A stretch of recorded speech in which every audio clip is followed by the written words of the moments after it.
Hey everybody, it's April, and today I want to talk about how long you really need to plank. So I'm going to start off on hands. You can start off on your forearms if you like. But first we're going to set it up because that's actually the most important part. Rather than how long you hold it, it's how well you hold it. So if you're starting in table, fingers are spread wide, pull your shoulders down your back, then lift your upper back. So you're separating your shoulders. Pull in your belly. Tighten up your glutes, come up on your toes, the timer has begun, but then do all of that again. Press into the floor again, separate your shoulders, think about broadening your upper back. Pull in your belly like somebody's punched you in the stomach. Tighten up your glutes, press your heels back. So look at you, you've already held for 20 seconds. We're at 20 seconds now, and that's a big hoorah. Especially if you're starting off planking. See if you can hold it for 30. That is your goal if you're just starting. Well, we're at 30 seconds already. I'm gonna keep holding just because I do this all the time and I'm used to holding for 30 seconds. But I was curious, I read different things about planking and how long you really need to do it.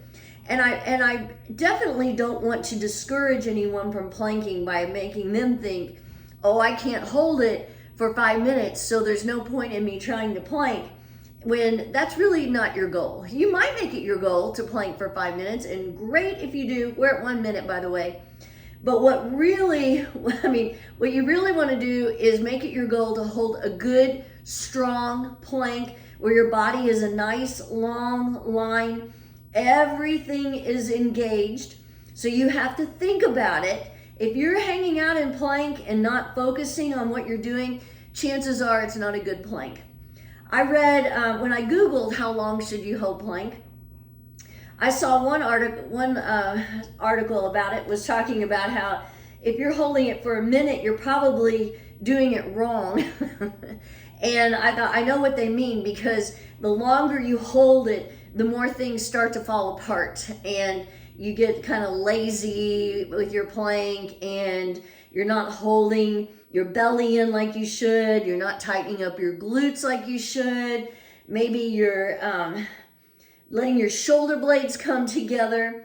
2 minutes, I'm gonna switch to side plank, and I'm gonna do a minute on each side for side plank. Whoop. Stacking your feet if you can, which apparently I can at the moment.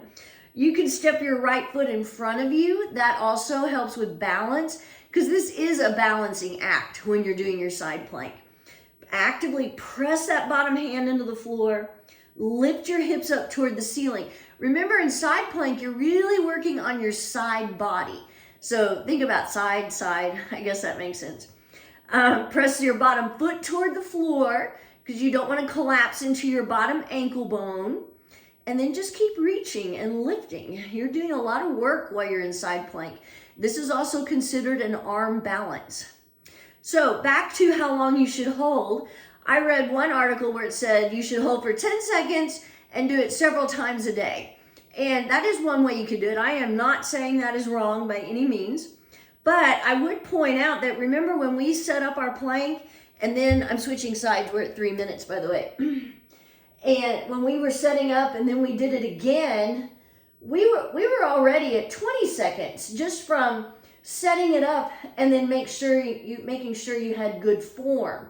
So I kind of think you need more than 10 seconds just to make sure you have a really good plank and be aware of what your plank is like, and to see any kind of change in your body. I personally don't think 10 seconds is going to be enough. Is it good? Yes. It's a good place to start. And if you are going to do it maybe several times a day, 10 seconds would be a good amount of time. But I can see where that's really not going to be anything challenging for you. I don't know how much difference you would notice. We're at 4 minutes, so I guess we're just staying on our hands today. I'm coming back to both hands.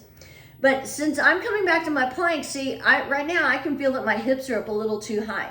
So I'm going to press into the floor. I'm doing everything again, tightening up my belly, tightening up my glutes. So I would recommend that you make it your goal to hold for a minute.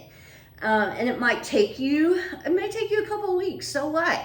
That's where you're going to notice a difference. And if you could hold for 2 or 2.5 minutes, you would really see a difference. I'm going to tell you, there was one article I read that said that you don't need to hold any longer.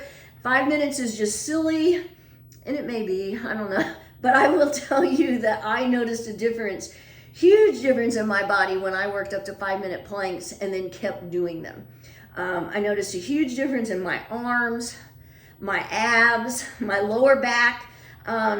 So I can't tell you that I've had anything bad happen to me from doing a 5-minute plank. But I also can't say that anything bad's going to happen to you if you don't. So, but I will tell you that if you could start working up, we're at 5:15, I'm going to stop. Start working up to a 1-minute plank, I really do think you will see benefits from it, and you'll be glad you did it. And then just keep doing it regularly. Do you have to do it every day? Maybe not, but every other, several times a week would be really great. Okay, have a good day. Plank.